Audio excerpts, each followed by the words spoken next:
The morning of Saturday, November 15th, 2025, dawned with an unfamiliar tension in Charlotte, North Carolina.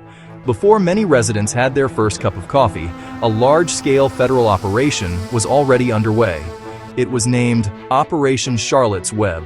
This extensive action was led by agents from U.S. Customs and Border Protection, a federal agency typically seen at the country's borders, not deep within its interior cities. The presence of these agents, some in tactical gear, immediately signaled that this was not a routine day for the city.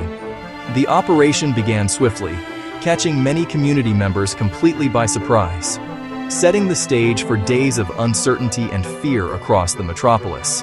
The Department of Homeland Security officially announced the operation's purpose. They said they were surging resources into North Carolina for this mission.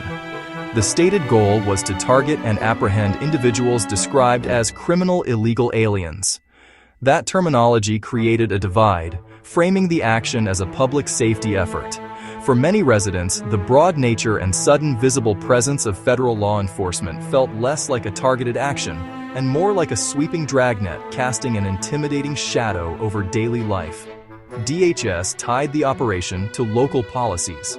Federal officials pointed to what they called sanctuary policies in Mecklenburg County. Those local rules often limit cooperation between local police and federal immigration authorities. DHS argued local agencies weren't fully assisting, so federal teams had to step in. That turned the action into a point of friction between federal and local governments, with the community in the middle. The first hours and days of Operation Charlotte's Web were defined by a rapid series of arrests. The numbers grew quickly, creating a sense of escalating crisis. According to official reports from the Department of Homeland Security, more than 130 people were taken into custody across the Charlotte area over the initial weekend alone. The pace was intense. In the first 5 hours of the operation, a staggering 81 arrests were made. These figures, released to the public and media, were meant to demonstrate the efficiency and scale of the federal action. For the community, however, each number represented a person, a family member, a neighbor, a co-worker whose life was suddenly and dramatically interrupted by an encounter with federal agents. To support their claim of targeting criminals, officials provided details about the individuals they had arrested. Of the more than 130 people detained in the initial sweep, DHS reported that 44 had prior criminal records, driving while intoxicated, assault, larceny, hit and run incidents. The report also mentioned that 2 known gang members were among those taken into custody.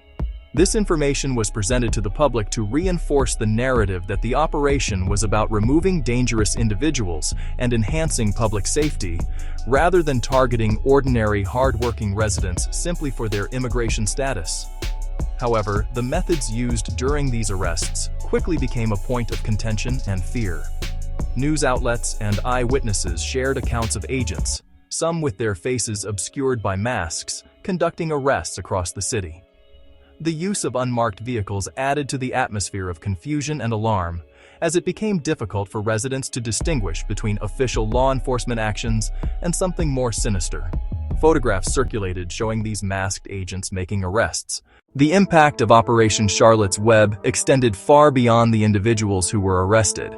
A palpable sense of fear quickly spread through the city's vibrant immigrant neighborhoods, fundamentally altering the rhythm of daily life. Streets that were normally bustling with activity grew quiet. People stayed inside their homes, afraid to go to work, to shop for groceries, or even to walk outside. The presence of federal agents combined with stories of sudden arrests created an environment where routine activities felt fraught with risk. This fear was not just an emotion. It was a force that emptied public spaces and isolated families within their own homes, transforming familiar communities into zones of anxiety. This pervasive fear had a direct and devastating effect on the local economy, particularly on small businesses run by and serving the Latino community. Many shops, restaurants, bakeries made the difficult decision to close their doors. In East Charlotte, a popular bakery known for its welcoming atmosphere shut down because the owners feared the ongoing crackdown. The financial loss from closing was significant, but the fear for the safety of their employees and customers was even greater. The wave of fear that swept through Charlotte's neighborhoods crashed directly into the city's school system. On Monday, November 17th, the first school day following the weekend raids, the impact was stark and measurable. An unprecedented number of students were absent from Charlotte-Mecklenburg schools. Initial estimates were alarming, but the final count was even more staggering. More than 30,000 students did not attend school that day.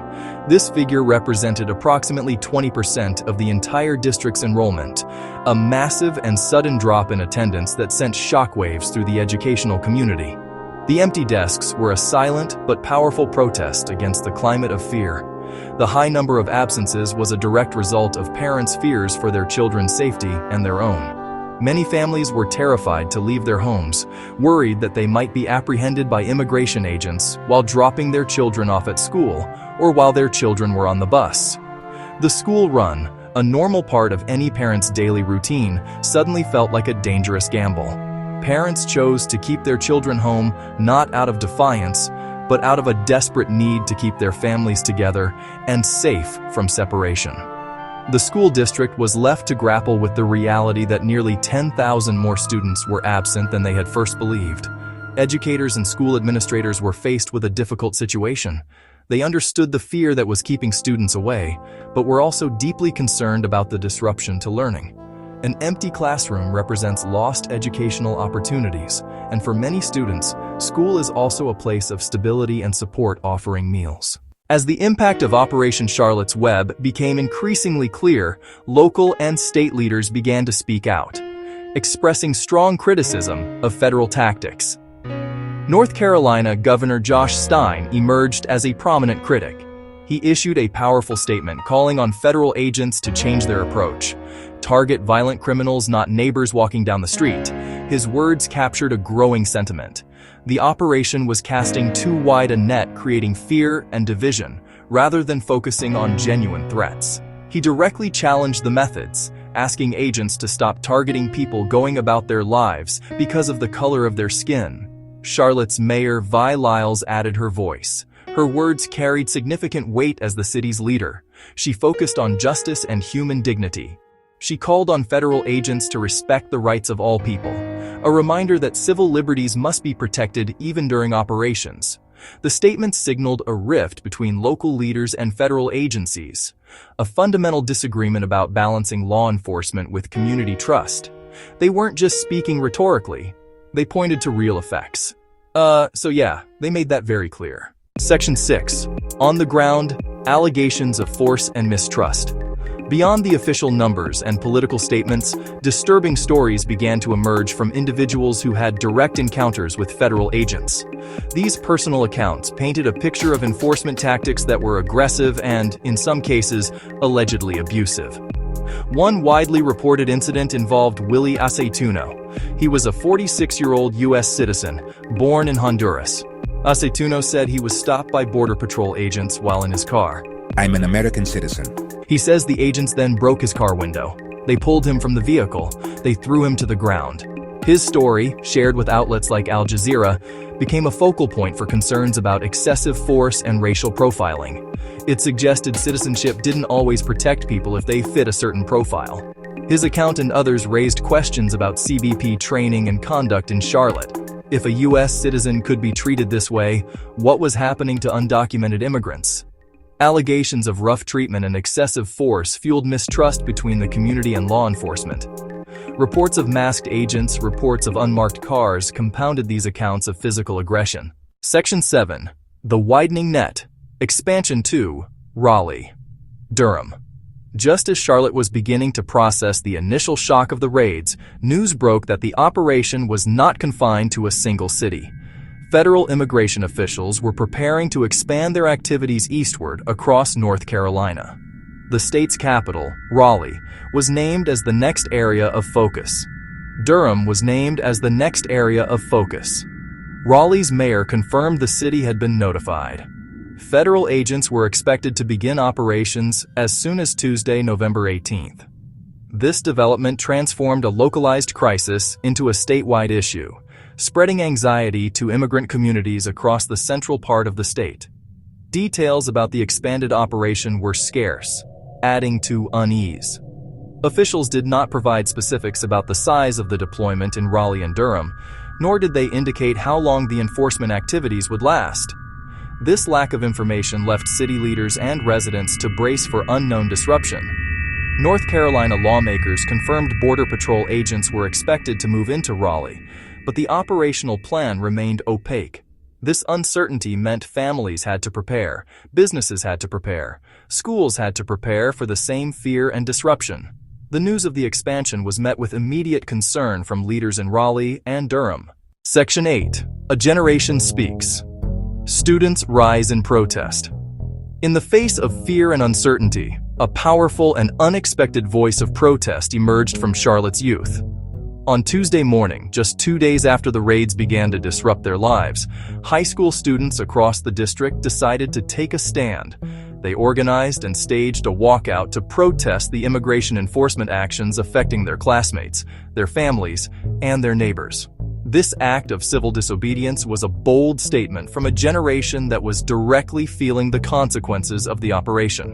They refused to remain silent while their community was in distress, choosing instead to make their voices heard. At East Mecklenburg High School, the scene was particularly striking. Several hundred students poured out of their classrooms, many of them dressed in black as a sign of solidarity and mourning. They gathered around the school's football field. Section 9. Lingering questions in the aftermath. As Operation Charlotte's Web continued to unfold and expand, it left a trail of disruption and a host of urgent questions for the people of North Carolina and the nation. The events forced a difficult conversation about the fundamental balance between law enforcement and human rights. First and foremost, who should be the focus of such a massive operation? Federal officials maintained that their primary targets were individuals with criminal records, but the sheer number of arrests of people without them suggests a much broader strategy. This raises a critical question for every community. How can we ensure public safety without instilling terror in families who are simply trying to build a life? Furthermore, the methods employed by the agents demand scrutiny. The reports of masked officers, unmarked cars, and the alleged use of excessive force, even against a U.S. citizen, raise profound concerns about accountability and oversight.